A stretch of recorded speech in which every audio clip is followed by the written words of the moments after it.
पहले तुम्हें पिलाऊं या तुम्हें? इसने फीडर हिलाते हुए बेड पर लेटे अलमीर और अजमीर को देखा, जिस पर अजमीर ने आवाज़ निकाली और इसी चीज़ का इशारा समझकर किस्वा ने इसे अपनी गोद में उठाकर फीडर इसके लबों से लगा दिया, जबकि इसके ऐसा करते ही अलमीर ने रोना शुरू कर दिया। रो मत मेरी जान, भाई को पिला दूं फिर तुम्हें भी पिलाती हूँ, उसने रोते हुए अलमीर से कहा। जैसे इसकी बात वो समझ जाएगा। शाहमीर, शाह इसे उठाएं, ये रो रहा है। आर्यन के कमरे में दाखिल होते ही इसने जल्दी से कहा। तो तुम इसे चुप क्यों नहीं करवा रही? दिख नहीं रहा अजमेर को पिला रही हूँ, तो इसे कैसे उठाऊं? किस्वा, तुम्हारा हाल देखकर कभी कभी मुझे हैरत होती है, तुमने अपने बच्चे कैसे पाल लिए? उसने रोते हुए अलमीर को अपनी गोद में लिया। जब दोनों के एक साथ संभाल नहीं सकती तो साथ उठाकर क्यों लाती हो? मैंने अपने बच्चे भी पाले हैं, और वो भी दो एक साथ। इसने बाकायदा इसकी दो उंगलियां दिखाई थी। तीसरा तो इन दोनों पर भारी था, इसलिए मुझसे ये बात मत करें कि मैंने कैसे पाले हैं। उसने बुरा सा मुंह बनाया। खुद तो घर में होते नहीं थे, सारा ध्यान मुझे रखना पड़ता था। इनसे बस बातें करवा लो। अच्छा बस भी करो, गलती हो गई, तुमने ही पाले हैं बच्चे, और क्या खूब पाले हैं। उसके कहने पर किस्वा ने अपना बनाया हुआ मूड ठीक किया और अजमीर को फीडर पिलाकर अलमीर को अपनी गोद में लिया। मोटी चुप हो जाओ, हुरम के मुसलसल रोने पर इसने चिल्लाकर कहा। सेहतमंद तो वो पहले से थी, ऊपर से किस्वा से छोटा सा गरारा और शर्ट पहना चुकी थी, जिसकी वजह से हुरैब को वो और वजनी लग रही थी। ऊपर से जो चीज़ इसे सबसे ज़्यादा तंग कर रही थी वो था इतनी देर से इसका रोना। क्या हो गया है? ये क्यों रो रही है? पता नहीं बाबा साईं, कब से बस रोए जा रही है, चुप भी नहीं हो रही। आज मायूं की रस्म थी साहिर शाह मीर और आहान की, जो शहर के एक बड़े से हॉल में रखी गई थी। निकाह तो इन तीनों का पहले हो चुका था, इसलिए मायूं की रस्म एक साथ अदा होनी थी। इसे यही लगा था कि हुरैम लोगों के शोर की वजह से रो रही है, इसलिए वो थोड़ा खामोश हिस्से में आकर खड़ी हो गई। लेकिन यहाँ आकर भी इसका बाजा बजे ही जा रहा था। आलम ने इसे हाथ बढ़ाकर अपने पास बुलाया और इसे देखकर हुरैम अपना रोना भूलकर इसके पास चली गई। वो ज़्यादातर जरियाम की गोद में रहती थी और जरियाम काफ़ी हद तक आलम जैसा था, इसलिए कभी कभी इसे आलम ही अपना बाप लगता। आलम ने इसके नर्म व मुलायम गाल पर बहते आंसू साफ किए जब उसने फिर से रोना शुरू कर दिया। मेरा ख्याल है इसे आयरा के पास ले जाओ, वो बेहतर समझती है। उसके कहने पर हुरैब ने अपना सर हिलाकर इसे आलम की गोद से लिया और वहां से चली गई।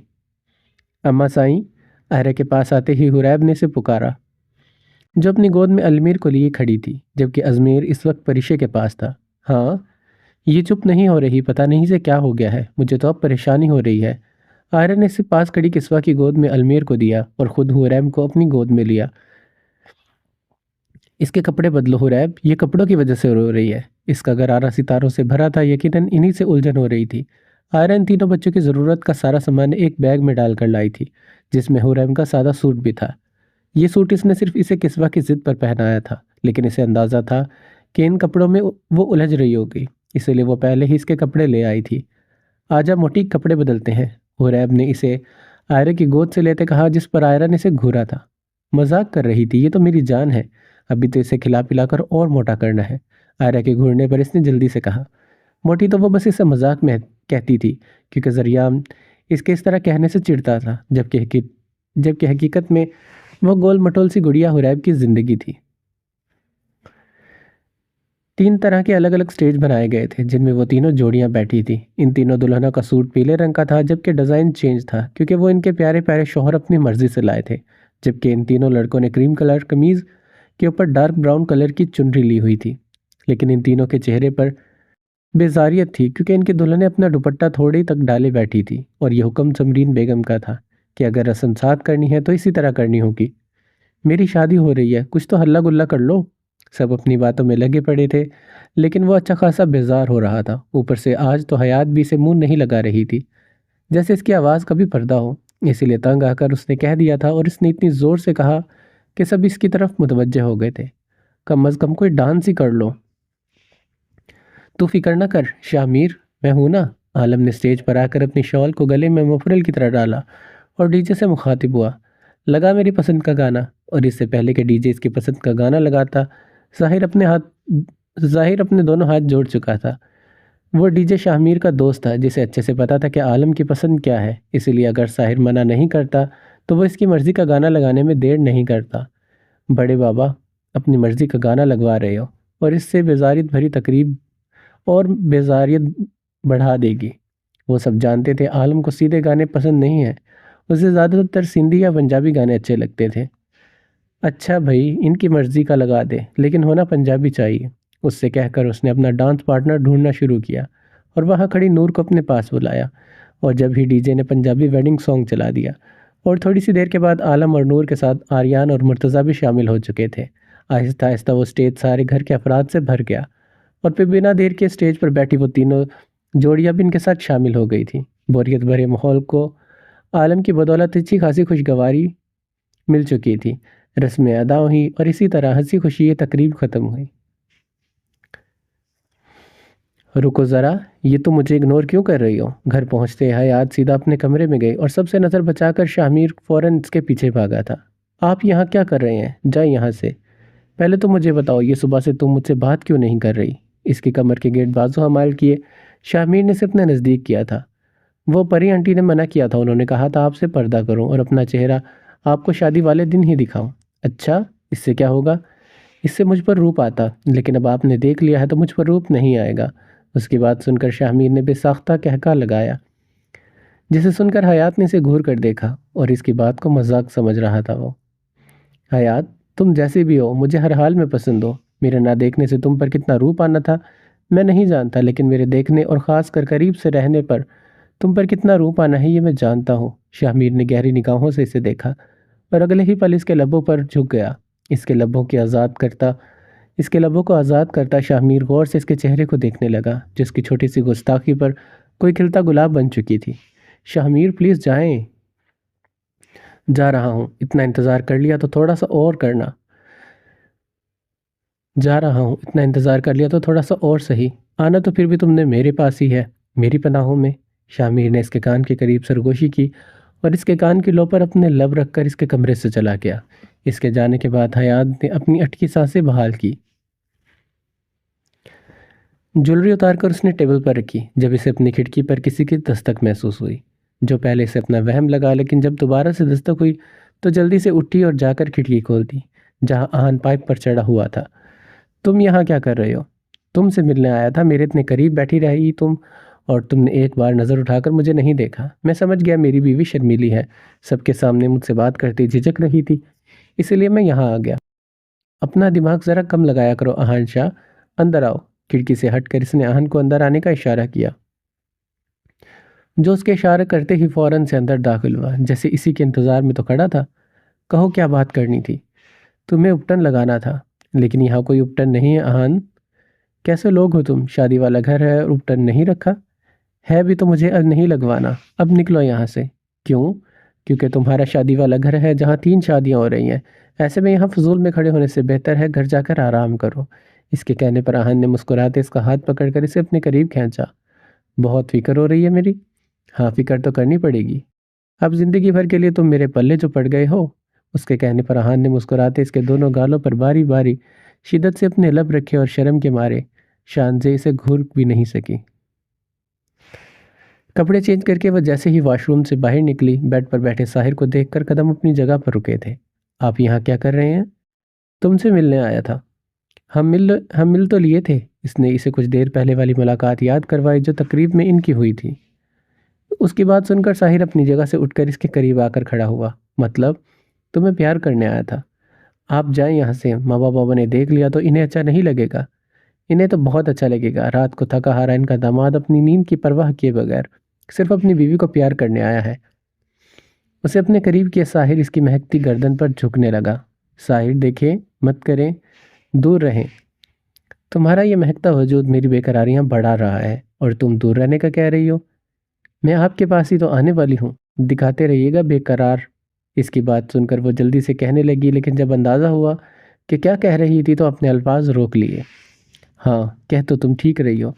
आना तो तुमने मेरे पास ही है और फिर मैं तुम्हें अच्छे से अपनी बेकरारियाँ दिखाऊंगा। जो बातें आज तक लफ्ज़ों में कहता आया हूँ उन पर अमल करके दिखाऊंगा। उसने सरगोशीनुमा आवाज़ में कहा, जिसे सुनकर माहिम काँप गई।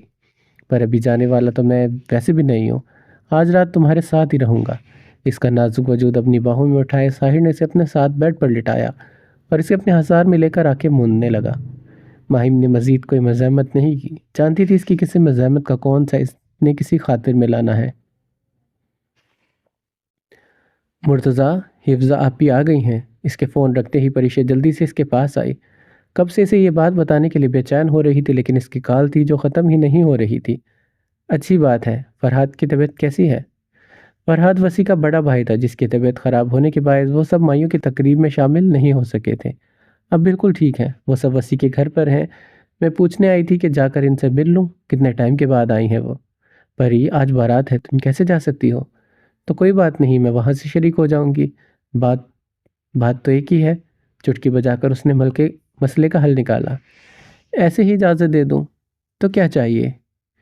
गिव मी अ किस। इसकी कमर पर हाथ रखकर मुर्तज़ा ने इसे अपने करीब किया, जिस पर बिना बहस किए इसने मुर्तज़ा के गाल पर अपने रब रख दिए। इसकी शराफत देखकर मुर्तज़ा ने अपना दूसरा गाल भी इसके सामने किया, जिस पर इसने जल्दी से अपने लब रख दिए। यकीनन इसे अपनी बहन से मिलने की बहुत बेताबी हो रही थी। अब जाओ। नहीं, तुम यहाँ से जाओगी, मेरे साथ वहाँ जाकर इनसे मिल लेना। अब जाऊँ? नहीं, तुम यहाँ से जाओगी, तुम मेरे साथ वहाँ जाकर उनसे मिल लेना। ये गलत बात है मुर्तज़ा। जैसा तुम ठीक समझो। मेरी किस वापस करो, उसने कहा तो गुस्से में ही था, लेकिन इसकी इस बात में भी मुर्तज़ा का ही फ़ायदा था। उसने शराफत से परीशा के दोनों गालों पर अपने लब रखकर उसकी किस वापस दे दी, जिस पर इसने खफगी से मुर्तज़ा को देखा और वहाँ से चली गई। दोनों तरफ घर की ही बात थी, इसलिए मुर्तज़ा ने हयात और माहिम की रुखसती एक ही दिन तय कर ली। अहान की रुखसती कल होनी थी। हयात की सारी जिम्मेदारी मुर्तज़ा ने खुद उठाई थी। जानता था उस दिन इसे अपने माँ बाप की कमी बहुत महसूस हो रही होगी। ये दिन ही इतना ख़ास होता है, लेकिन ये कोशिश इसने पूरी की थी कि वो इस सारी जिम्मेदारी को पूरा करे। जो रफ़ीक होता तो हयात के लिए करता। उसने हयात के चंद ख़ास रिश्तेदारों को भी बुलाया था। भले उन्होंने हयात से रिश्ता ख़त्म कर लिया था, लेकिन फिर भी हयात के लिए वो इसके अपने ही थे। जब से वो यहाँ आई थी तब से बस हिफ्ज़ा को ही ढूंढ रही थी। जैसे थोड़ी सी दूर खड़ी मिल गई थी, भागती हुई परीशा इसके पास गई और जाकर इसके गले लग गई। कितने सालों के बाद वो अपनी बहन से मिल रही थी। हिफ्ज़ा आपी। परी, कैसी हो तुम? कब से तुम्हें ढूंढ रही थी। मैं बिल्कुल ठीक हूँ। नूर कहाँ है? वो कैसी है? और मुझे अपने दामाद से भी मिलवाओ। छुप कर शादी भी करवा ली, इसकी बताया तक नहीं तुमने मुझे। इसने फ़ौरन से शिकवा किया। नूर की शादी अचानक तय हुई थी और इस दौरान इर्तज़ा हद से ज़्यादा बीमार था। उसकी वजह से वो सभी नूर की शादी पर नहीं आ सके थे। मिलवाती हूँ, मुझे बताएं इर्तज़ा कहाँ है? अब तो वो कितना बड़ा हो गया होगा ना। वो, तुम खुद देख लो। इसे जवाब देकर हिफ्ज़ा ने अपनी निगाहें दौड़ाई और दूर खड़े इर्तज़ा को आवाज़ देकर अपने करीब बुलाया। इस पर नज़र पड़ते परीशा ने दिल में बेसाख्ता माशाअल्लाह कहा। इस वक्त वो डार्क ब्लू कलर के पैंट कोट में मलबूस था। वो 17 साल का था, लेकिन इसकी मजबूत जिसामत इसे अपनी उम्र से ज़्यादा बड़ा बना रही थी। इर्तज़ा एहसान अफंदी माँ बाप की इकलौती औलाद था। शादी के कई सालों के बाद वो मन्नत मुरादों से पैदा हुआ था, इसलिए अपने माँ बाप का बेहद लाडला और हद से ज़्यादा ज़िद्दी था। अस्सलामुअलैकुम खाला जानी। परीशा के करीब आकर इस सब्ज़ आंखों वाले शहजादे ने सलाम किया, जिस पर इसे थोड़ी सी हैरत हुई। वो इतने सालों के बाद मिल रहे थे और इर्तज़ा फिर भी इसे इतने आराम से पहचान गया था। पहचान गए तुम मुझे? बिल्कुल। आप में कोई फ़र्क नहीं आया, हमेशा की तरह खूबसूरत। इसके कहने पर परीशा ने मुस्कुराते हुए इसे अपने साथ लगाया। लेकिन तुम माशाल्लाह बहुत बड़े हो गए हो। अब तुम छोटे से इर्तज़ा नहीं रहे। आप लोगों के लिए तो हमेशा ही छोटा रहूँगा। हाँ, मेरे लिए तो तुम छोटे इर्तज़ा ही रहोगे। परीक्षा ने इसके माथे पर बिखरी लट को पीछे किया और इसके माथे पर अपने लब रख दिए। उसने हयात की हिनाई हाथ अपने हाथ में थाम लिया, जिस पर इसने घबराकर शाहमीर की तरफ देखा। शाहमीर, हाथ छोड़ें, कोई देख लेगा। इस वक्त वो दोनों स्टेज पर एक साथ बैठे थे। साहिर और इसकी शेरवानी एक जैसी थी, बस फ़र्क इतना था कि साहिर की ब्लैक कलर की थी और इसकी क्रीम कलर की। हाय मेरी जान, अब ये कोई देख लेगा वाला ड्रामा छोड़ दो। अब तो बाकायदा तुम्हें रुखसत करवा कर लेकर जा रहा हूँ। उसने अपनी घबराई दुल्हन को देख कर कहा, जिस वक्त सुर्ख रंग के लहंगे में गजब डाल रही थी। लेकिन अभी रुखसती नहीं हुई है। मैं जानता हूँ रुखसती होने में भी वक्त है, लेकिन तुम नहीं जानती ये वक्त जो बाकी है मैं किस तरह काट रहा हूँ। वरना जितनी खूबसूरत तुम इस वक्त लग रही हो ना, दिल चाहता है तुम्हें यहीं ब्राइडल रूम में लेकर भाग जाऊँ। इसकी बात का मतलब समझकर हयात इसे घूर भी नहीं सकी। आर्यन के लिए वो निकम्मा था, लेकिन हयात के लिए वो बेइंतहा का बेशर्म था। तुम्हारे हाथ इतने ठंडे क्यों हो रहे हैं? इसका हाथ थामते साहिर ठिठका था, क्योंकि इसके हाथ बर्फ़ जैसे ठंडे हो रहे थे। इसके पूछने पर माहिम ने अपना सर नफ़ी में हिलाया। अब इसे क्या बताती, आज इसकी रुखसती थी और इस बात से इसे डर लग रहा था। साहिर की गई हरकतें याद करते डर लग रहा था। अब तो माहिम ने मुकम्मल तौर पर सिर्फ इसका होना था, तो अब साहिर क्या करता। इतनी परेशान क्यों हो माहिम? न नहीं, मैं परेशान नहीं हो रही, मैं बस कुछ सोच रही थी। मुझसे बचने के बहाने सोच रही हो? अगर हाँ तो भले को सोच दो, लेकिन आज तुम्हें छोड़ने वाला नहीं हूं मैं। इसने माहिम के हाथ पर अपनी गिरफ्त सख्त करके कहा, जिस पर माहिम का नन्हा सा दिल घबराया। इसका ये सजा सवरा घबराया रूप देखकर स- इसका ये सजा सवरा घबराया रूप सीधा साहिर के दिल में उतर रहा था। रुखसती का शोर उठते ही वसी और फरीदा की आंखें भीग चुकी थी। क्यों ना भीगती, वो अपने दिल का टुकड़ा किसी को जो दे रहे थे। माहिम को रोते देखकर हयात की आंखें भी नम हो चुकी थी। माहिम अपने माँ बाप के गले लगकर रो रही थी और इसे अपना बाप याद आ रहा था। अगर वो आज यहाँ होता तो कितना खुश होता। हयात इसके गले लगकर रोती और वो इसे शाहमीर के साथ रुखसत करता। इसने पलकें झपकाकर अपने आंसू जब्त किए। जब इसे अपने सर पर किसी का हाथ महसूस हुआ, इसने चेहरा मोड़कर देखा। वहां मुर्तज़ा खड़ा मुस्कुराती निगाहों से इसे देख रहा था। इसने बिना कुछ कहे हयात को अपने साथ लगाया और हयात ने सुकून से अपनी आंखें बंद की। ऐसे लग रहा था मुर्तज़ा ने इसके दिल की बात सुन ली हो। इसने हयात को सिर्फ बेटी कहा ही नहीं था, बल्कि इसका बाप बनकर भी दिखाया था। अपने ही घर जा रही है वसी, बेफिक्र रहो। माहिम के लिए तुम्हें परेशान होने की ज़रूरत नहीं है, आलम ने इसे देखकर कहा, जो माहिम को अपने साथ लगाए अपने आंसू जब्त कर रहा था। वसी से दूर हटकर वो फरीदा से मिली, जो खुद रोए जा रही थी। वक्त वाकई ही बहुत जल्दी गुजरता है। कल तक वो खुद इस मकाम पर खड़ी थी और आज उसकी बेटी। आर्यान, मेरी बेटी का ख्याल रखना। वसी ने भीगी आंखों से आर्यान को देखा, जिस पर इसने तसल्ली देते हाँ में सर हिलाया। वो अब वो अब मेरी बेटी है वसी। आर्यान की बात सुनकर इसने मजीद कुछ नहीं कहा। उसकी बेटी ऐसे घर में जा रही थी जहाँ प्यार और मोहब्बत थी, जहाँ सारे रिश्ते एक दूसरे से जुड़े थे और सबसे बढ़कर इसका शौहर इससे बेतहाशा मोहब्बत करता था। उसे अपनी बेटी के लिए कोई परेशानी नहीं थी, बस थोड़ा दुख था उसकी जुदाई का। वसी ने माहिम की जानिब देखा, जो अब इहाब से गले मिलते हुए रो रही थी और आज अपनी बहन के लिए दूर जाने पर वो भी आंसू बहा रहा था। ओए, रोना बंद कर। तेरी वजह से मेरा मेकअप खराब हुआ ना तो तेरा चेहरा बिगाड़ दूंगा। तेरी वजह से मेरी बीवी का मेकअप खराब हुआ ना तो तेरा चेहरा बिगाड़ दूंगा, साहिर ने इसे घूरते कहा था। रुखसती हो रही है मेरी बहन के, भले आज जितना मारना है मार लो, लेकिन मैं जब तक इससे अच्छे से नहीं मिल लेता छोड़ूंगा नहीं। उसने मजीद सख्ती से माहिम को अपने साथ लगाया था, जबकि इसके बच्चों जैसे अंदाज को देखकर सब हंस पड़े थे। इसके सीने से लगी माहिम भी। नूर इसे कमरे में बिठा कर गई थी, जिसके बाद से वो अपनी नम हथेलियां मसलती कब से साहिर का इंतजार कर रही थी। थोड़ी सी देर के बाद दरवाज़ा खुला, जिसकी आवाज़ सुनकर इसका दिल ज़ोर ज़ोर से धड़कने लगा। इसके करीब आकर साहिर ने अपना हाथ इसके सामने फैलाया, जिसे देखकर इसने अगले ही पल थाम लिया। इसका हाथ पकड़कर साहिर ने बिना कुछ कहे इसे बेड से उतारा और बाहर ले जाने लगा। हम कहाँ जा रहे हैं साहिर? इसके कदम हवेली से बाहर जाते देखकर माहिम ने पूछा। एक खास जगह, इसे जवाब देकर वो अपनी गाड़ी की जाने बढ़ा। माहिम को बिठाकर वो खुद ड्राइविंग सीट पर बैठा और गाड़ी स्टार्ट कर दी। इसने गाड़ी एक घर के सामने रोकी थी, जो अंदर बाहर जलती लाइट्स के बाहर पूरे रोशन हुआ पड़ा था। 25 मिनट की ड्राइविंग के बाद वो दोनों वहां पर पहुंचे। अपनी जगह से उतरकर वो दूसरी तरफ आया और दरवाज़ा खोलकर माहिम को गाड़ी से नीचे उतारा। ये किसका घर है? ये तुम्हारा है। मेरी तरफ से तुम्हारी मुंह दिखाई, लेकिन मुझे इसकी ज़रूरत नहीं थी। उसने साहिर की तरफ देखकर कहा, इसे उम्मीद नहीं थी साहिर इसे तोहफे में कोई ऐसी चीज़ देगा, लेकिन मुझे है। काम की वजह से मुझे शहर में रहना पड़ता है।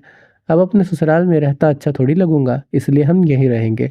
और सबसे अच्छी बात बताऊं क्या है? क्या है? उसने दिलचस्पी से पूछा। शायद वाकई ही माहिम को इसकी तरफ से कोई अच्छी बात सुनने की उम्मीद थी। हम दोनों यहाँ अकेले होंगे, डिस्टर्ब करने के लिए कोई तीसरा नहीं होगा। उसके कहने पर माहिम ने अपनी निगाहें झुकाई। साहिर ने गौर से इसकी झुकी निगाहों को देखा, इसका हाथ पकड़कर घर के अंदर लेकर जाने लगा। वैसे इस घर में सिर्फ 3 कमरे हैं। पहले मैंने सोचा एक दो और बनवा लूं, लेकिन फिर सोचा हमारे लिए तो एक भी कमरा काफ़ी है। मैं घर देख लूं। साहिर की नज़रों से घबराकर उसने अपनी निगाहें हर तरफ दौड़ाकर घर का जायज़ा लिया। इस घर में एक चीज़ माहिम की पसंद की थी। ऐसा लग रहा था साहिर ने इस घर की सेटिंग बड़ी फुर्सत से करवाई थी। इस घर में हर एक चीज़ माहिम की पसंद की थी। ऐसा लग रहा था साहिर ने इस घर की सेटिंग बड़ी फुर्सत से करवाई थी। अभी फ़िलहाल हमारा कमरा देख लो, घर कल देख लेना। बिना लमज़ाए कि इसने माहिम को अपनी बाहों में उठाया और वह बने कमरों में से एक में लेकर इसको चला गया। इसके कमरे में दाखिल होते ही हयात ने अपने हाथ की मुट्ठियों को भींच लिया था। शामिर बेड पर इसके करीब आकर बैठा। इसके बैठने पर हयात ने अपनी नज़रें नहीं उठाई थी। हयात, अपना हाथ दिखाओ। इसके कहने पर हयात ने जिग्गी निगाहों से अपना हाथ इसके सामने किया, जिसे थाम कर इसने अपनी छोटी सी जेब से मखमली डब्बी निकाली और इसमें मौजूद अंगूठी निकालकर हयात की उंगली में पहना दी। हयात ने झुकी निगाहों के साथ इस अंगूठी को देखा, जो दिखने में काफ़ी कीमती और महंगी लग रही थी।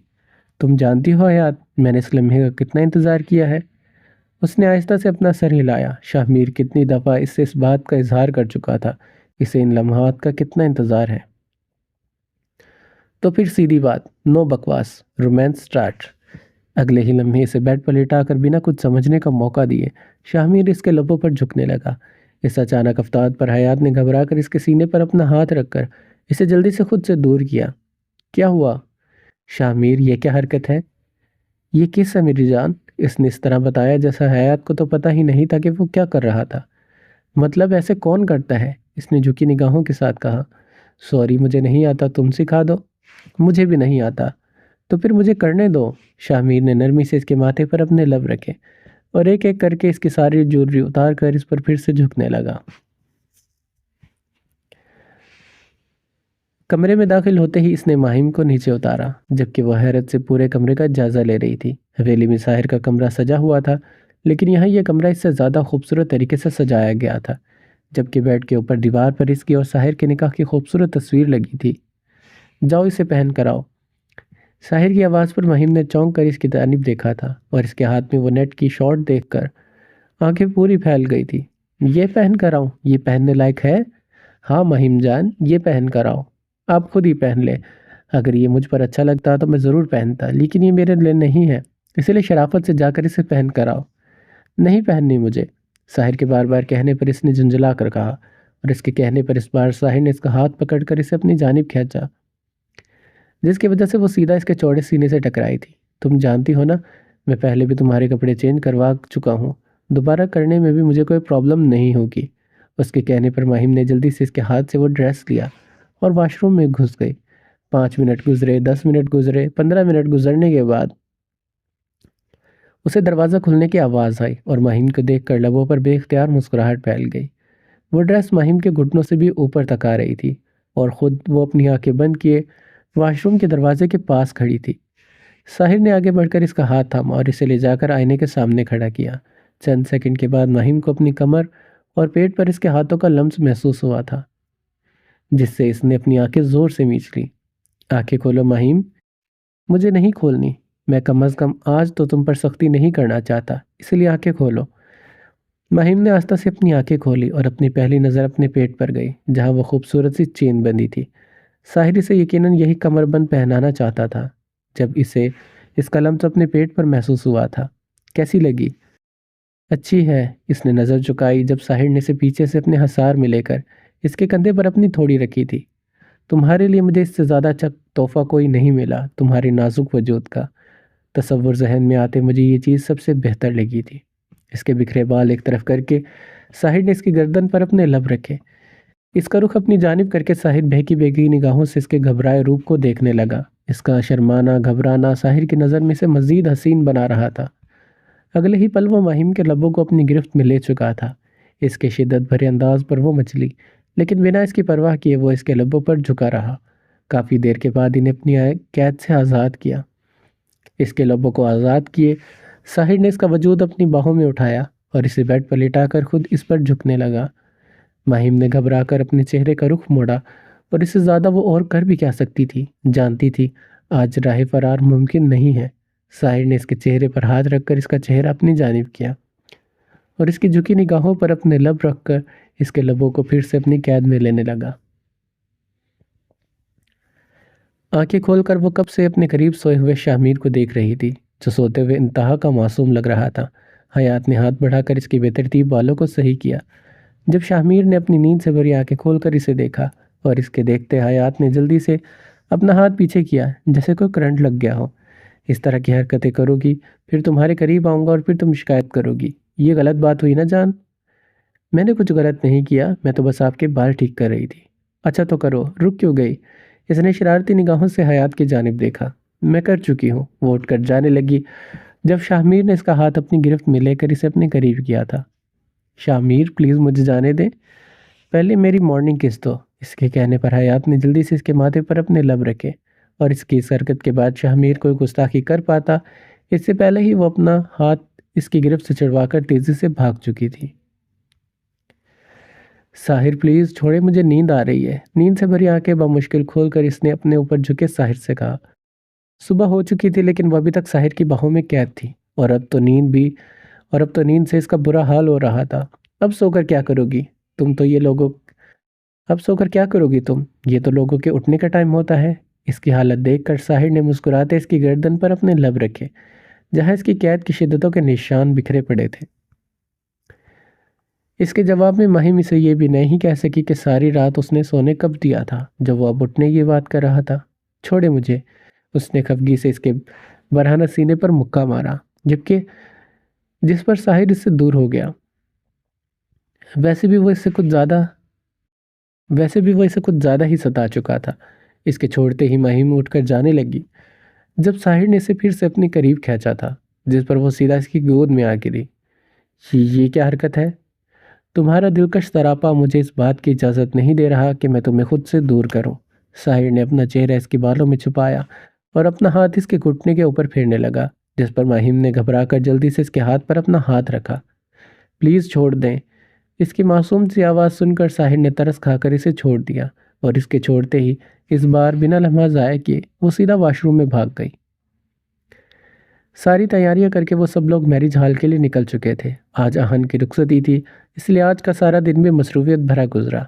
बारात के आते दिन का बेहतरीन इस्तकबाल हुआ और थोड़ी सी देर के बाद शानजे को आहन के बराबर ला बिठाया गया। आज तो तुम बहुत खूबसूरत लग रही हो, उसने गहरी निगाहों से अपने बराबर बैठी अपनी दोस्त प्लस बीवी को देखा, जो इस वक्त मेहरून रंग के लहंगे में आज बहुत ज़्यादा मुख्तलिफ लग रही थी। मैं हूँ ही खूबसूरत, उसने एक अदा से जवाब दिया, जिस पर आहन बस मुस्कुरा कर रह गया। शानजे की बार बार खुद की तरफ उठती निगाहें इसे यह एहसास दिला रही थी इसे वो अच्छा लग रहा है। वैसे भी इसने इस वक्त शानजे की पसंद का ही ड्रेस पहना हुआ था। यूनिवर्सिटी टाइम में वो कितनी ही बार आहन को बता चुकी थी कि अपने होने वाले दूल्हे को लाइट ब्राउन कलर की शेरवानी पहनाएगी। खुद अपनी पसंद से इसने शेरवानी लाइट ब्राउन कलर की पहनी थी। वो शेरवानी शानजे की पसंद की नहीं थी, लेकिन कलर तो इसकी पसंद का था ना। आज आहन की रुखसती के साथ साथ वजाहत खान का भी निकाह था। उन्होंने ये बात सब घर वालों के सामने कही थी, जिस पर पहले तो सब खामोश रहे, लेकिन फिर थोड़ी सोच के बाद मुर्तज़ा ने आरिफ से इस बारे में बात की। इसकी बात सुनकर पहले तो वो अच्छा खासा तप गया था। ये भी कोई उम्र होती शादी करने की? वो इस फैसले के हक़ में बिल्कुल नहीं थे, लेकिन बाद में आमना और मुर्तज़ा के समझाने पर उनके निकाह के लिए हामी भर ली। आहन के साथ आज उन दोनों का भी निकाह सादगी से होना था। वो हैरत से कभी अपने हाथ में पकड़ी इस मखमली डब्बी को देखता जो फरीदा ने इसे दी थी, तो कभी अपने सामने खड़ी मिशाल को। वसी ने इसे स्टेज पर बुलाया था, लेकिन इसे बिल्कुल भी अंदाज़ा नहीं था कि वो किस लिए बुला रहे हैं। आज उसकी मंगनी थी और इसे अब यह बात पता चल रही थी। वसी ने आरिफ से पहले इन दोनों के रिश्ते की बात कर ली थी। आरिफ के इकरार के बाद उन दोनों ने यही फैसला किया था कि घर की शादी में ये काम भी हो जाएगा। अब वो भी क्यों बता रहे थे सारी दाल अब भी क्यों बता रहे हो? सारी दाल पका ली है और मुझे बताया भी नहीं। शुक्र करो दाल खाई तो नहीं है ना। आहान आहान ने इसकी फजूल सी बात सुनते ही चिढ़कर कहा। तो खा भी लेते। इतने ड्रामे ना कर, नहीं करनी मंगनी तो अंगूठी वापस कर दे। मुर्तज़ा ने इसके हाथ से बॉक्स लेना चाहा, जब अपने नखरे भारी पड़ते देखकर इसने जल्दी से अंगूठी बाहर निकाली। मैं तो मजाक कर रहा था, सीरियस क्यों होते हो? विशाल का हाथ पकड़कर इसने जल्दी से इसकी उंगली में अंगूठी पहना दी, जबकि इसकी इतनी जल्दबाजी पर सबके कह कहे छूटे थे। इसने अपना हाथ मिशाल के सामने किया, जिसे देखकर इसने भी एंगेजमेंट रिंग अहाब की उंगली में पहना दी। मुझे तो लगा था तुम नखरे दिखाओगी, इतनी आराम से तुमने मुझसे मंगनी कर ली। ये बात इसे सुकून नहीं लेने दे रही थी कि मिशाल ने इतनी आराम से इसके साथ एक रिश्ता बांध लिया है। घर वालों ने थोड़ा समझाया, फिर मैंने सोचा और हाँ कर दिया। वैसे भी मुझे तुम जैसे इंसान की तो तलाश थी। है, सच कह रही हो? इसने हैरत से पूछा, जैसे कुछ गलत सुन लिया हो। हाँ, जो तुम जैसा बुज़दिल हो, जिसकी मैं हिफाजत करूं, जो मुझसे दब कर रहे। दबने वाला तो मैं किसी से नहीं हूँ, सिवाय पापा और साहिर भाई के। और जहाँ तक बात है हिफाजत की, तो इतना गया गुजरा भी नहीं हूँ। अपनी हिफाजत भले ना कर सकूँ, लेकिन अपनों के लिए जान भी दे सकता हूँ। उसने नज़र विशाल के चेहरे पर टिकाए कहा और इसका हाथ पकड़कर इसने अपने लब रख दिए, जबकि इसकी इस हरकत पर विशाल ने जल्दी से अपना हाथ पीछे किया, जिस पर इहाब ने कहका लगाया, वैसे तो बड़ी बहादुर बनती हो। बस इतनी सी हरकत पर सारी बहादुरी निकल गई। वो ये बात बस सोच कर रह गया, जबकि चेहरे की मुस्कुराहट मजीद गहरी हो गई। कितनी प्यारी है, किसकी बेबी गर्ल है? इसने परिशी की गोद में मौजूद हुरम को देखते कहा और ख़ुद इसे अपनी गोद में उठा लिया। बच्चे तो इसे वैसे भी हमेशा से पसंद थे, लेकिन ये गोल मटोल बच्ची हद से ज़्यादा प्यारी थी। जरियाम की बेटी है। मैं इसे अपने साथ रख लूँ खाला जानी? ठीक है, बस ध्यान रखना, ये बहुत बेचैन है। और ये रख लो। अपने बैग से रुमाल निकाल कर इसने इर्तज़ा को दिया। ये किस लिए? थोड़ी देर में पता चल जाएगा। उसने रुमाल पकड़ लिया और थोड़ी सी देर में से वाकई ही पता चल गया, क्योंकि होरम अपना हाथ बार बार मुंह में ले जाकर अपना मुंह और हाथ गीला किए जा रही थी और अपनी इस हरकत से वो इर्तज़ा को मज़ीद क्यूट लग रही थी। अपना नाम तो बता दो। रुखसती का टाइम हो रहा था, इसे शांति के पास जाना था, लेकिन अल्लाह जाने कौन था ये बंदा जो इसके पीछे पड़ गया था। क्या करना है तुम्हें मेरा नाम जानकर? इसने अपने सामने खड़े इकरार को घूरते कहा, जो कब से इसके पीछे पड़ा हुआ था। इकरार? आरिफ को तुमसे इकरार करना है। देखो, तुम जो भी हो, तुम मिशाल को जानती हो, मैं इसका छोटा भाई हूँ। ज़्यादा छोटा नहीं, सिर्फ 11 महीने छोटा हूँ। मेरा नाम इकरार है और मेरे वालिद का नाम आरिफ है। मेरी वालदा का नाम आमना है। अब प्लीज़ तुम भी बता दो। अगर नमाज़ पढ़ते हो तो मेरा नाम वो है जिसे तुम हर नमाज में पढ़ते हो। अब ढूंढते रहो और मेरी जान छोड़ दो। इसे उलझा कर वो वहाँ से भाग गई थी और इकरार इसका नाम सोचने लगा। दुआ होगा? नहीं, दुआ तो मांगते हैं। सूरत? सूरत नाम थोड़ी होता है। हर नमाज में क्या पढ़ते हैं? वो खुद से बड़बड़ाता हुआ कह रहा था और फिर इसे पता चल गया कि इसका नाम क्या होगा। सना। यकीनन लड़की का नाम सना होगा। एक्साइटेड होकर वो वापस इसे ढूंढने लगा, जो पता नहीं कहाँ गायब हो चुकी थी। शांति की रुखसती का वक्त होते ही दादा जान ने भी अपनी रुखसती की बात कह दी थी, जिस पर सब हैरान हुए, क्योंकि ये बात तो तय हो चुकी थी। इन सब के वलीमे के दिन ये काम होना था, लेकिन वो अपनी बात पर बजिद रहे। उनका कहना था ज़िंदगी और मौत का कोई भरोसा नहीं होता। अगर वलीमे तक वो मर मरा गए तो फिर क्या होगा? इसलिए वो अपनी बेगम को अभी रुखसत करवाना चाहते थे। उनकी बात पर आरिफ ने फ़कत अपना सर हिलाया। उसके अलावा और करता भी क्या? यह आपकी मंगनी भी वलीमे वाले दिन होनी थी, लेकिन मज़हर साहिब के कहने पर आज ही हुई, क्योंकि बकौल उनके ये एक ही बात थी। वैसे भी आरिफ और मज़हर साहिब के दरमियान काफ़ी अच्छे ताल्लुकात थे, बिल्कुल दोस्तों की तरह। इस उम्र में शादी अजीब तो लगा हो ना इस उम्र में शादी अजीब तो लगी होगी। तुम्हें शर्मिंदगी भी हुई होगी लोगों के सामने बताते हुए कि तुम्हारा दादा सर ने शादी कर ली है।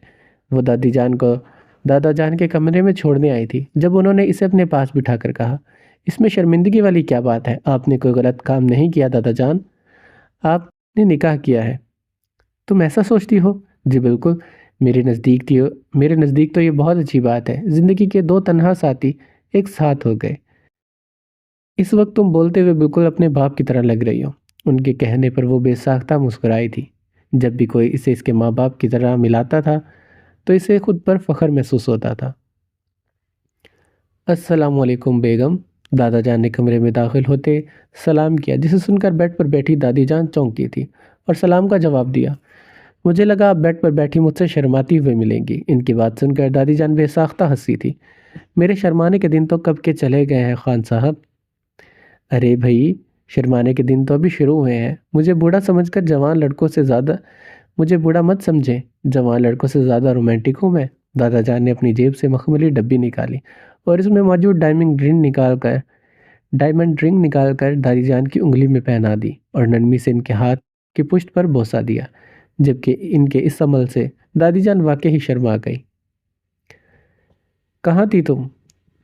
मैं आपकी नई नई दादी जान के साथ थी। मेरी ही नहीं, तुम्हारी भी दादी जान है। इसका हाथ पकड़कर अली ने इसे बेड पर अपने करीब बिठाया। अली, आपको पता है, माहिर लाला और जरियाम के बच्चों को देखकर मेरा भी दिल चाहता है हमारे भी जल्दी से बेबी हो जाए। इंशाल्लाह वो दिन भी जल्दी आएगा जब छोटा सा अली खान या फिर छोटी सी नूर हमारे घर में चहकते फिरेंगे। वो वक्त आने वाला है। उसने शर्माते अपना सर अली के सीने पर रख दिया, जबकि इसकी बात सुनकर वह हैरत से इसे देखने लगा। क्या कहा तुमने? हवेली में मेरी तबीयत खराब हो गई थी। अम्मा सही ने चेक किया तो उन्होंने बताया। उन्होंने क्या बताया? वो नज़रें यकटक इसके चेहरे पर जमाए पूछ रहा था। यही कि छोटा अली या नूर खान आने वाली है। इसकी अल्फाज सुनते अली ने गहरा सांस लिया और भीगी आंखों समेत इसे अपने सीने से लगा लिया। किसी ने मुझे क्यों नहीं बताया? तुमने क्यों नहीं बताया? मैंने सबको मना किया था। मैं चाहती थी खुद आपको ये बात बताऊं। और तुम अब मुझे बता रही हो? सॉरी, सुबह से मौका ही नहीं मिल सका था। उसने मासूमियत से अली की जानिब देखा, जिस पर अली ने मुस्कुराते इसके माथे पर शिद्दत से अपने लब रख दिए थे और इसका हाथ पकड़कर अपनी जगह से उठ खड़ा हुआ। उसे शुक्र अदा करना था अपने मालिक का, अपने अल्लाह का, जिसने इसे ये दिन दिखाया। इसकी अंधेरी जिंदगी में नूर ही नूर बखेर दिया था। कंबल खुद पर डालकर वह जैसे ही सोने के लिए लेटी, बजते फ़ोन ने सारा मूड ख़राब कर दिया। उसने मोबाइल उठाकर देखा जहां अनजान नंबर से कॉल आ रही थी। हेलो, देखो तुम जो भी हो सुबह कॉल करना, इस वक्त मुझे नींद आ रही है। नाम तो सुन लो, बंदे को इकरार आरिफ कहते हैं। इसका नाम सुनते ही सना की सारी नींद उड़न छू हो गई थी। इस नाम को वो इतनी जल्दी कैसे भूलती? वो वही शख्स था जो आज सारी तकरीब में इसका दिमाग खाता रहा था। तुम्हारे पास मेरा नंबर कहाँ से आया? इहाब बन गया है मेरा बहनोई और आहन भाई है। इसके प्यार से दोस्त इसके प्यारे से दोस्त और कज़न तो चुपके से इनके बस चुपके से इनका फ़ोन लेकर तुम्हारा नंबर निकाल लिया। उसने मज़े से इसे पूरी बात बताई, जैसे बहुत फ़ख्र का काम किया हो। क्या मसला है? क्यों मेरे पीछे पड़ गए हो? सीधी सी बात है मिस सना, तुम मुझे अच्छी लगी हो। टाइम पास करने वाला बंदा नहीं हूँ। तुम्हारा लाइफ पार्टनर के तौर पर मुंतखब करना चाहता हूँ। क्या तुम मेरा साथ कबूल करोगी? तुम्हें इसके लिए मेरे पेरेंट्स से बात करनी होगी, इसीलिए तो फ़ोन किया है। जिस तरह तुम्हारा फ़ोन नंबर लिया है, इसी तरह तुम्हारा एड्रेस भी ले लूँगा। बस तुम्हारी इजाज़त चाहिए। क्या मैं अपनी फैमिली के साथ तुम्हारे घर आ जाऊँ? चंद हमों की खामोशी के बाद इकरार को इसकी आवाज़ सुनाई दी। आ जाओ। इसने कॉल कट कर दी और इकरार को इसका इकरार सुनकर बेहद सुकून मिला था, जबकि दूसरी तरफ इसे सोचकर सना के लबों पर मुस्कुराहट बिखरी थी। ये बातें तो आज तक इसने सिर्फ फिल्मों और ड्रामों में देखी थी। लड़की को देखा, पसंद आ गई, लड़का इसके लिए रिश्ता ले आया, लेकिन इसे नहीं पता था कि इसके साथ भी कुछ ऐसी ही हकीकत में होगा। लेकिन हो चुका था। वाकई में ही इसके ख्वाबों का शहजादा आ गया था, इकरार आरिफ की सूरत में। वैसे ये तो गलत बात है कि सबकी घर में शादियां हो गई हैं और ये लोग मुझे मंगनी पर टरखा रहे हैं। इसने फ़ोन कॉल पर मौजूद दूसरी जानिब मिशाल से कहा, जिसका पिछला 30 मिनट से वो दिमाग खा रहा था। पहले तुम इस लायक बन जाओ कि तुम्हारी शादी हो जाए। और किस लायक बनना पड़ेगा मुझे? अब तो पापा के साथ इनका काम में भी हाथ बटाता हूँ। बहुत बड़ा एहसान करते हो ना, मत बटाया करो। मैं तो तुम्हारी वजह से कर रहा हूँ। जब हमारी शादी हो जाएगी तो मैं ये काम छोड़ दूंगा। अच्छा, फिर क्या करोगे? कुछ भी नहीं, उसने लापरवाही से शाने झुकाए। बस तुमसे प्यार करूंगा। तुम काम छोड़ दोगे और मैं कुछ नहीं कहूँगी। अगर तुम ऐसा सोच रहे हो तो ये तुम्हारी गलतफहमी है। अच्छा, तुम क्या करोगी? उसने दिलचस्पी से पूछा। ये बात तो इसने मजाक में कही थी कि वो काम छोड़ देगा। उसे मालूम था अब अगर इसने इस तरह की कोई हरकत की तो वसी से चांद कंधों पर बिठाकर ऑफिस ले जाएगा, लेकिन लेकर ज़रूर जाएगा। रोज़ तुम्हें अच्छी बीवियों की तरह ऑफिस के लिए उठाऊंगी। अगर नहीं उठे तो मेरे हाथ भी बहुत अच्छे चलते हैं। मतलब तुम मुझे अच्छी बीवियों की तरह मॉर्निंग किस दोगी, फिर मैं तुम्हारी सारी ज़िंदगी काम करूँगा। और सुनो, मैं सिर्फ लिप किस लूँगा। उसने फरमाइश कर दी, जिसे सुनकर मिशाल ने मुँह बनाया और अगले ही पल कॉल कट कर दी। गंदा बेहुदा। उसने मुँह बनाकर अपने फ़ोन को देखा, जैसे फ़ोन को नहीं इहाब को देख रही हो।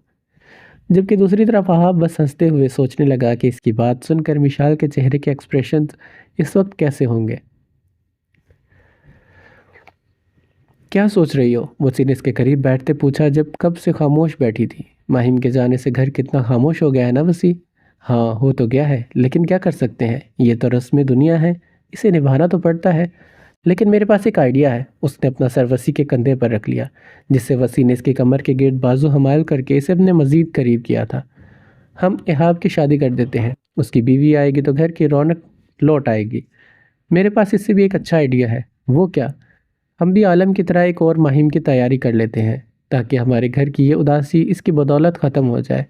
उसके कहने पर फरीदा ने घूर कर उसे देखा और उठकर जाने लगी। जब इसका हाथ पकड़कर वसी ने इसे अपने करीब खींचा और इसके ऊपर झुकने लगा। उसके कमरे में दाखिल होते ही शानजे ने एक नज़र इसे देखा और नज़रें वापस झुका लीं। तुम अब बाकी मर्दों की तरह मेरे हुस्न के कसीदे तो नहीं पढ़ोगे ना?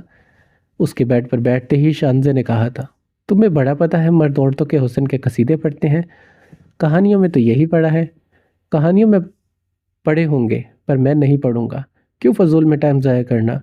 सीधा काम की बात पर आते हैं। उसके मज़ीद करीब आकर आहान इसके लबों पर झुकने लगा। जब शानजे ने अपना हाथ उसके लबों पर रखा, पहले मेरा गिफ्ट दो। उसके कहने पर आहान ने गहरा सांस लेकर साइड टेबल के दराज से एक बॉक्स निकाला और इसे शानजे की तरफ बढ़ाया। शानजे ने इस बॉक्स को खोल कर देखा। वो गोल्ड का लॉकेट था जिसमें बने दिल में इसका और आहान का नाम लिखा था। कितना खूबसूरत है आहान, थैंक यू। इसमें भला थैंक यू कहने की क्या ज़रूरत है। इसने शानजे की गर्दन से इसका पहना हार उतारा और इसकी नाजुक गर्दन पर अपना दिया गया लॉकेट पहना दिया और नरमी से इसकी गर्दन पर अपने लब रख दिए। आहान, मैं चेंज कर लूँ? इसके करीब आते शानजे ने घबरा कर कहा, बात तो बस गिफ्ट की हुई थी जो तुम्हें मिल चुका है। मैंने तुम्हारी बात सुनी, अब तुम मेरी बात सुनो। बल्कि सुनो नहीं, बस मुझे महसूस करो। इसे बेड पर लेटाकर आहान नरमी से इसके लबों पर झुकने लगा और इस पर झुकता ही चला गया। ज़रा ठहरो तो, कहाँ जा रही हो? शामिर को कमरे में दाखिल होते देखकर जल्दी से वो वॉशरूम की तरफ भागने लगी। जब शामिर ने इसका हाथ पकड़कर इसे अपनी जानिब खींचा था। शामिर, मुझे चेंज करना है, मुझे बहुत नींद आ रही है।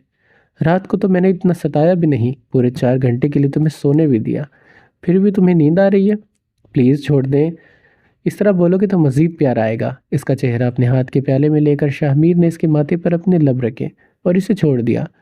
शामिर के छोड़ते ही वो वॉशरूम की तरफ भागने लगी। वो खुद भी ड्रेसिंग रूम में चेंज करने चला गया। थोड़ी सी देर के बाद हयात चेंज करके बाहर निकली, जहाँ शामिर बेड पर लेटा था। इसके करीब जाकर हयात ने अपना सर इसके सीने पर रखा। जब शामिर ने इसे मज़ीद करीब किया और हयात ने सुकून से अपनी आंखें बंद कर ली, जबकि दिल में खुदा का बेइंतहा शुक्र अदा किया जिसने माँ बाप के जाने के बाद ज़िंदगी खाली कर दी थी, तो शामिर को ज़िंदगी में लाकर उसकी ज़िंदगी का खालीपन भी दूर कर दिया था। हुरम कहाँ है? कमरे में हुरम की गैर मौजूदगी देखकर उसने बेड पर लेटी हुरैब से पूछा।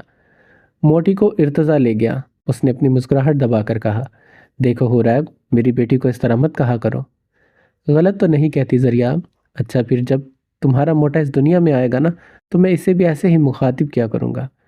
भले कर लेना, मुझे कोई परवाह नहीं है, बल्कि मैं तुम्हारा साथ दूंगी। उसने लापरवाही से कंधे उचकाया, जिस पर ज़रियाम बस अपना सर नफ़ी में हिला कर रह गया। तुमसे मुझे यही उम्मीद है। देखो, मैं तुम्हारी उम्मीदों पर पूरी उतरी ना। इसके कहने पर ज़रियाम मुस्कुराते इसके करीब आया और इसे बेड पर लिटाकर खुद इसके ऊपर झुकने लगा। आजकल बहुत खूबसूरत नहीं होती जा रही। तुम्हें तो मैं हमेशा ही खूबसूरत लगती हूँ, लेकिन माँ बनने के बाद कुछ ज़्यादा ही हसीन हो गई हो, और बाप बनने के बाद तुम कुछ ज़्यादा ही चिचोरे हो गए हो। उसने ज़रियाम के सीने पर अपने हाथ रखकर इसे खुद से दूर करना चाहा, जब इसके दोनों हाथ इसने बेड से लगा दिए। ऐसे मत बोलो मेरी चोरनी, मैं बहुत ज़्यादा शरीफ इंसान हूँ। तुम्हारी सारी शराफत मैं अच्छे से देख चुकी हूँ। ज़रियाम, अव्वल नंबर के छिचोरे हो तुम। बेबुनियाद इल्ज़ाम लगा रही हो तुम। क्यों ना वाकई में ऐसी हरकतें कर दूँ कि कम अज़ कम ये इल्ज़ाम बेबुनियाद ना रहे। अगले ही पल हुरैब के सुर्ख लबों पर झुककर उसने हुरैब की सांसों को खुद में कैद किया था। वो ज़रियाम शाह की चोरनी थी, लोगों के वो पैसे चुराती थी, लेकिन ज़रियाम शाह का उसने दिल चुराया था। हवेली पहुंचते ही वो फ़ौरन अपने कमरे में चली गई, चेंज करके सीधा जाकर बेड पर लेटी। साहिर ने कल इसे पूरी रात सोने नहीं दिया था और सुबह से सारा दिन ऐसे ही मसरूफियत भरा गुजरा। अब तो नींद से इसका बुरा हाल हो रहा था। इसे सोए हुए भी कुछ ही वक्त हुआ था जब अपनी रुकती सांसों के बायस इसकी आँख खुली। इसने नींद से भरी आंखें खोलकर अपने ऊपर झुके साहिर को देखा और इसे खुद से दूर किया। साहिर, मैं सो रही हूँ और मैं तुम्हें प्यार कर रहा हूँ। प्लीज़ मत करे, मुझे बहुत नींद आ रही है। बीवी, अपनी नींद भगाओ, क्योंकि तुम्हारी ये मासूम शक्ल देखकर मैं तुम्हें नहीं छोड़ने वाला। इसकी पेशानी पर अपने लब रखकर वो फिर से महिम के लबों पर झुकने लगा। जिसके बाद एक बात तो महिम ने दिल में तय कर ली थी कि कल वो सारी चीज़ों को दफ़ा करके दिन में ही सो जाएगी, क्योंकि साहिर साहिब इसकी नींद को अच्छे खासे दुश्मन बने हुए थे। क्या सोच रही हो? सर खिड़की से टिकाए। क्या सोच रही हो? सर खिड़की से टिकाए वो सोचों में गुम थी जब माहिर ने इसे पीछे से अपने हसार में लिया। इसकी आवाज़ सुनकर इज़ा चौंकी थी। कुछ खास नहीं, लेकिन मैं बहुत ख़ास सोच रहा था। क्या? ये कि इन ये कि इन दोनों को अम्मा साई के पास छोड़ कर आ जाता हूँ। उसने बेड पर सोए हुए अजमेर और अलमेर की जानिब इशारा किया। वो क्यों? ताकि तुम्हारे साथ प्यार भरे लम्हात गुजार सकूं और बीच में मुझे ये दोनों अपने रोने से डिस्टर्ब ना करें। बिल्कुल नहीं। आप क्यों मसाई को रात के इस वक्त परेशान कर रहे हैं? नहीं करता उन्हें परेशान, फिर तुम्हें कर लूँ। इज़ा की कमर पर हाथ रखकर उसने अपने करीब किया और इससे पहले कि वो कोई गुस्ताखी करता, पीछे से अलमीर के रोने की आवाज़ सुनकर वो दोनों इसकी जानिब मुतवज्जे हुए थे। माहिर ने जल्दी से आगे बढ़कर इसे अपनी गोद में उठाया, कहीं इसकी आवाज़ सुनकर दूसरा भी रोना शुरू न कर दे। इसके चुप होने पर माहिर ने सुकून भरा सांस लिया। जब बेड पर लेटा हुआ अजमेर रोने लगा, इसे रोते देखकर अलमीर भी दोबारा से रोना शुरू हो गया था। माहिर ने गहरा सांस लेकर उन दोनों को अपने बाजुओं में उठाया। इसका इरादा इन दोनों को दोबारा सुलाकर इज़ा के साथ वक्त गुजारने का था, लेकिन वो थे कि चुप ही नहीं हो रहे थे। इज़ा, थोड़ी हेल्प कर दो। मैं सोने जा रही हूँ माहिर सर, आप चुप करवाएं। इसे जवाब देकर वह खुद पर कंबल डालकर मज़े से सोने लगी और अपनी गोद में मौजूद उन दोनों को देखकर माहिर को अपने दिल के अरमान इन दोनों के आंसुओं में बहते नजर आ रहे थे। इसे तो अब एहसास हो रहा था, कब वो और साहिर बचपन में आर्यन के रोमांस में टांग अड़ाते थे तो उसे कैसा लगता होगा। शामिर, शाह, इसे अपनी गोद में लेटे आर्यन का कंधा हिलाकर इसे अपनी जानिब मुतवज्जा किया था। आपको पता है, मुर्तज़ा लाला परी भाभी को फ्रांस लेकर जा रहे हैं, हनीमून पर। जानता हूँ, और वो पहले भी एक बार हनीमून पर जा चुके हैं। क्या कहना चाहती हो किस्वा? वो पूरी तरह से इसकी जानिब मुतवज्जा हुआ था। ज़्यादा कुछ नहीं, बस यही कि आप भी मुझे हनीमून पर लेकर जाएं। उसकी फरमाइश सुनकर आर्यन की घनी मूंछों तले अनाबिला मुस्कुरा उठे थे। तुम जाना चाहती हो हनीमून पर? हाँ, ठीक है, मैं तुम्हें लेकर जाऊंगा। बताओ कहाँ जाओगी? हम तुर्की जाएंगे, लेकिन उस शहर में नहीं जहाँ पहले गए थे। वहाँ तो घूमने की जगह भी नहीं थी, लेकिन आपने घुमाया भी तो नहीं था, बस घर में लेकर बंद हो गए थे। और वहाँ फिर और वहाँ फिर मैं थी, आर्यन शाह थे और इनकी हरकतें थी। वो एक बार बोलना शुरू हो गई थी और अब बस किस्वा थी और इसकी बातें थी। जब मेरी बेटी होगी तो मैं उसका नाम जन्नत रखूंगा, उसने आयरा की तरफ देख कर कहा, जो इसके सीने पर अपना सर रखे लेटी थी। और अगर बेटा हुआ तो उसका नाम तुम रखोगी, लेकिन मुझे पूरा यकीन है इस बार मेरी बेटी होगी। उसके कहने पर आयरा ने नज़र उठाकर उसे देखा। और अगर बेटा हुआ तो मैं फिर से बेटी के लिए कोशिश करूंगा। उसके कहने पर आयरा ने ज़ोर से इसके सीने पर मुक्का मारा। आलम सुधर जाए, मतलब बिगड़ जाए। अपनी बात का जवाब में इसका हमेशा की तरह वही जवाब सुनकर आयरा ने मुस्कुराते वापस इसके सीने पर सर रखा, जिस पर आलम ने इसे अपने मज़ीद करीब किया था। तुम्हारे लिए एक सरप्राइज़ है मेरे पास। क्या? मुर्तज़ा ने हाथ बढ़ाकर साइड टेबल के ड्रॉअर से कुछ चीज़ें निकालकर परीक्षे को दी, जिसे देखते ही इसने हैरत से मुर्तज़ा की जानिब देखा। ये किस लिए? क्या मतलब किस लिए? तुमसे कहा तो था कि तुम्हें फ्रांस लेकर जाऊंगा, तो बस अब हम चलेंगे अपने तीसरे हनीमून पर। मुर्तज़ा, मैं नानी बनने वाली हूँ, बहुत अच्छी लगूंगी हनीमून पर जाते हुए।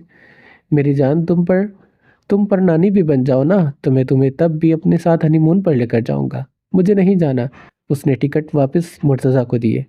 मैं तुमसे पूछ नहीं रहा परी, बता रहा हूँ, तैयारी कर लेना, वरना ऐसे ही उठा कर ले जाऊंगा। तुम बहुत बुरे हो मुर्तज़ा, उसने मुंह बिगाड़ कर कहा, जिस पर मुर्तज़ा ने मुस्कुराते इसके गाल पर अपने लब रखे और इसे अपने करीब कर लिया। उसने कहा था वो नहीं जाएगी, लेकिन फिर सारी रात वो मुर्तज़ा से फ्रांस की बातें करती रही। वहाँ वो कहाँ जाएंगे, किस जगह जाएंगे, और पेरिस लाजमी जाएंगे। इस वक्त वो लाउंज में बैठा कब से हुरैम के साथ खेल रहा था, लेकिन शायद अब हुरैम मैडम को नींद आ रही थी, जब भी वो अपनी आंखें बार बार बंद कर रही थी। रुखसती के वक्त भी वो सबके साथ हवेली आ गया था, क्योंकि उसे हुरैम के साथ टाइम गुजारना, फिर पता नहीं इससे कब मुलाकात होती, इसलिए जब तक वो यहाँ था तब तक वो अपना सारा टाइम इस नन्ही गुड़िया के साथ गुजारना चाहता था। वो छोटी सी गुड़िया इसे पहले ही नज़र में बहुत प्यारी लगी थी, और अब तो इसे इतने कम वक्त में बहुत ख़ास भी लगने लगी थी। इसे अपनी गोद में उठाए इर्तज़ा पहले टहलने लगा और थोड़ी ही देर में इसके कंधे पर लगी हुरैम सो चुकी थी। इसे सोते देखकर इर्तज़ा ने मुस्कुराते इसके गाल पर अपने लब रखे। अब तो वो इसे खुद भी नींद आ रही थी। इसे अपनी गोद में उठाए वो परीशा के कमरे की जानिब चला गया, ताकि हुरैम को इसे दे सके। इस वक्त न हवेली में मौजूद किसी फ़र्द ने खुद इर्तज़ा को और न इसके कंधे पर सोए हुए हुरैम को ये अंदाज़ा था कि आगे जाकर क्या होने वाला है। इनमें से किसी को भी इस वक्त ये अंदाज़ा नहीं था कि आगे जाकर हुरैम ज़रियाम शाह ने इर्तज़ा एहसान अफंदी का जनून बन जाना था, इसका इश्क बन जाना था। यहाँ पर यह नावल ख़त्म होता है। अगर आपको ये नावल अच्छा लगा तो कमेंट बॉक्स में ज़रूर बताइएगा। वीडियो को लाइक नहीं किया तो वीडियो को लाइक ज़रूर कर दें। हमारे चैनल को अभी तक सब्सक्राइब नहीं किया तो सब्सक्राइब कर दें। मिलते हैं किसी और नावल में। कमेंट में बताइएगा कि नेक्स्ट नावल कौन सा होना चाहिए। वो पहले यूट्यूब पर नहीं होना चाहिए, उसका वॉइस ओवर किसी और ने नहीं किया होना चाहिए। तो फिर हम राइटर से उसकी परमिशन लेंगे। अगर उन्होंने परमिशन दे दी तो हम वो नावल वॉइस ओवर कर देंगे। अपना ख्याल रखिएगा। अल्लाह हाफिज़।